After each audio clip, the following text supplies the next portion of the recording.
चलिए पढ़ते हैं पास्ट परफेक्ट टेंस। ठीक है, क्या पढ़ते हैं? Past perfect tense. देखिए,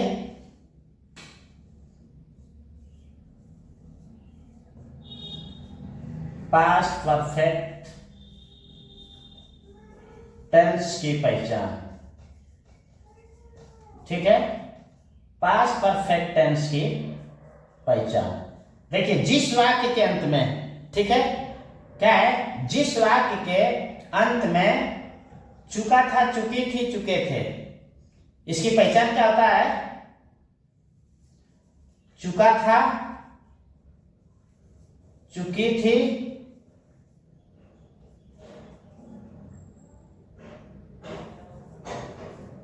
चुके थे, लिया था, दिया था, किया था। ठीक है क्या है? लिया था, दिया था, किया था। मतलब कार्य का पूर्ण होना पाया जाता है, कार्य का पूर्ण होना पाया जाता है। ठीक है, इसकी सहायक क्रिया, ठीक है, इसकी सहायक क्रिया हेल्पिंग वर्ब। ठीक है, सहायक क्रिया हैड होती है। ठीक है, हैड, इसकी सहायक क्रिया क्या होती है? हैड होती है। ठीक है, ठीक है, तथा मेन वर्ब का, तथा मेन वर्ब का थर्ड फॉर्म का प्रयोग किया जाता है। मेन वर्ब का थर्ड फॉर्म, ठीक है, क्या होता है? थर्ड फॉर्म का प्रयोग किया जाता है। ठीक है, देखिए, ठीक है, इसकी सहायक क्रिया क्या होती है? हैड होती है, और इसका मेन वर्ब होता है। मेन वर्ब का थर्ड फॉर्म का प्रयोग है। जैसे गो है तो गान होगा, गो वेंट गान, वेंट जो है सेकंड फॉर्म और गान थर्ड फॉर्म। ठीक है, ठीक इसी तरह से अब जैसे इसका उदाहरण को समझते हैं। ठीक है, इसका उदाहरण क्या होता है? जैसे राम, ठीक है, राम खाना, राम खाना खा चुका था, राम खाना खा चुका था। क्या होगा? बनाइए, राम हैड। ये एक वचन हो चाहे बहुवचन हो, ठीक है, सब में हैड का प्रयोग किया जाता है। ठीक है, सब में किसका प्रयोग किया जाता है? हैड का प्रयोग। Ram had eaten the food, eaten the food.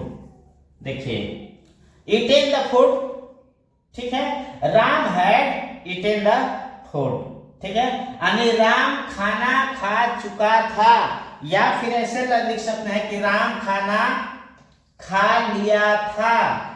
Ram खाना खा लिया था, राम खाना खा लिया था। इसका वही होगा। ठीक है, राम हैड ईटेन, ठीक है, eaten the food, eaten the food. ऐसा समझ में? अगर ये तो सिंपल हुआ, सिंपल सेंटेंस। अगर इसी का नेगेटिव लिख देंगे, ठीक है, कि राम खाना नहीं खा चुका था, राम खाना नहीं खा चुका था। राम खाना नहीं खा चुका था, क्या लिखेंगे? राम हैड नॉट, तुरंत नॉट आएगा, ईटेन द फूड। क्या होगा? Eaten the food. ठीक है, ईटेन द फूड। ये तो नेगेटिव हो गया। इंट्रोगेटिव, अगर यही चीज इंट्रोगेटिव है, ठीक है, क्या तुम स्कूल जा चुके थे? क्या तुम स्कूल जा चुके थे? ठीक है, ये प्रश्नवाचक चिन्ह है। अगर क्या वाक्य पहले आ गया, ठीक है, तो इसका क्या अंग्रेजी न लिख के, इसका व्हाट न लिख के सहायक क्रिया हैड का प्रयोग किया जाता है। ठीक है, ठीक है, तो क्या लिखेंगे? हैड। क्या लिखेंगे? हैड यू, ठीक है, had you gone to school. ठीक है, ये क्या हुआ? ये इंट्रोगेटिव सेंटेंस हो गया। अगर यही वाक्य क्या बीच में अगर आ जाए, जैसे, ठीक है, तुम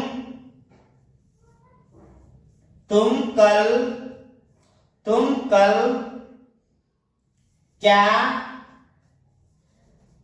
खा चुके थे? ठीक है, ठीक है, तुम कल क्या खा चुके थे? ठीक है, इसका इंग्लिश क्या होगा? क्या? सबसे पहले इसका अंग्रेजी व्हाट लिखेंगे। बीच में क्या, क्यों, कब, कैसे आदि शब्द आते हैं तो इसका इंग्लिश पहले लिखेंगे। क्या लिखेंगे? व्हाट। क्या लिखेंगे? व्हाट। इसके बाद सहायक क्रिया हैड, इसके बाद यू। ठीक है, what had you eaten yesterday. ठीक है, एस्टरडे, कल। ठीक है, आया समझ में? ठीक है, तो इसी तरह से अगर ये तो इंट्रोगेटिव हो गया, अभी इंट्रोगेटिव प्लस निगेटिव प्रश्न में पूछा जाए और नहीं का भी प्रयोग हो, ठीक है, तब क्या होगा? देखिए,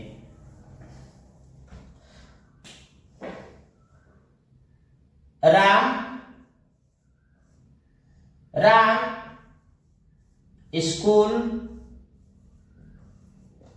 क्यों नहीं जा चुका था? ठीक है, राम स्कूल क्यों नहीं जा चुका था? इसका क्या होगा? देखिए, बीच में आया है क्यों, इसका लिखेंगे पहले वाई के बाद तुरंत हैड। वाई हैड राम के बाद नॉट। ठीक है, सब्जेक्ट के बाद नॉट आता है। ठीक है, ये हमेशा याद रखिएगा।